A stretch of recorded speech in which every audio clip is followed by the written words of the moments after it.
Hi everyone, Eugene Sachs here with another review from GameCritics.com. Bullet hell games are usually known for filling the screen with noise, bright lights, and a million projectiles while demanding precise, perfect play for success. One-button bosses is certainly a bullet hell, but it goes in a different direction by taking out the mechanical dexterity usually required to pilot a spaceship between waves of incoming fire while activating shields and weapons, and instead distills the experience down to a point where it can be played literally with a single button. In one-button bosses, a ship orbits around a central enemy. As players move faster, bullets will fire toward the enemy boss automatically and start taking down its health, while the boss fires back.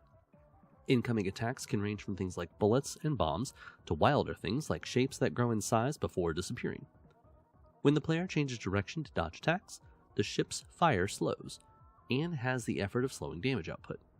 As players defeat bosses, they'll unlock movement options and new weapons that change play.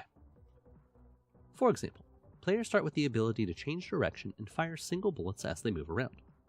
One upgrade changes movement by limiting it to a single direction, but it also allows players to dash through enemy attacks without being hit. Players can also modify their offense with things like a laser that fires faster as the player moves faster, and so on.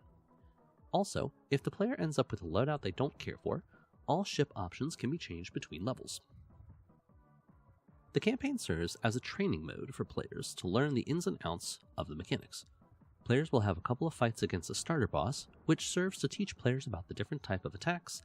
Then players will fight against the main bosses, which combine multiple attacks in different ways.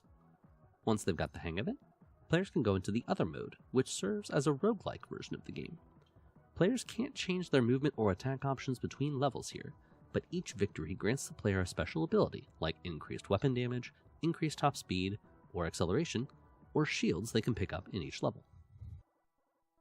Regardless of which mode players are in, one-button bosses has fantastic pacing, easing them in with a slow ramp of ever more complicated bullet patterns.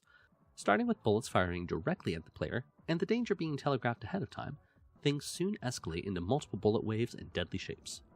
One-button bosses also incorporates different challenges like smaller orbits, different shapes, or a single curved line with portals to mimic an orbit without actually being a connected circle.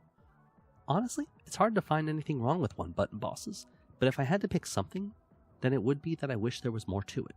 More weapons, more movement options, more bullet patterns, just more of everything, I suppose.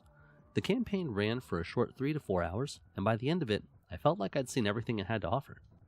In the end, one-button bosses could easily serve as a gateway to get players into the bullet hell genre without overwhelming them. It still requires the same skills needed for other bullet hells like timing, precise movement, and basic attack movement with dodging enemy fire. However, it makes everything happen with a single button press, so players can focus on practicing those skills in a more limited, controlled way. It might not convert those who already know they don't like bullet hell titles, but fans of the genre and even people on the fence might find a lot of excitement in how masterful it is at minimalism. For me, one-button bosses gets an 8.5 out of 10.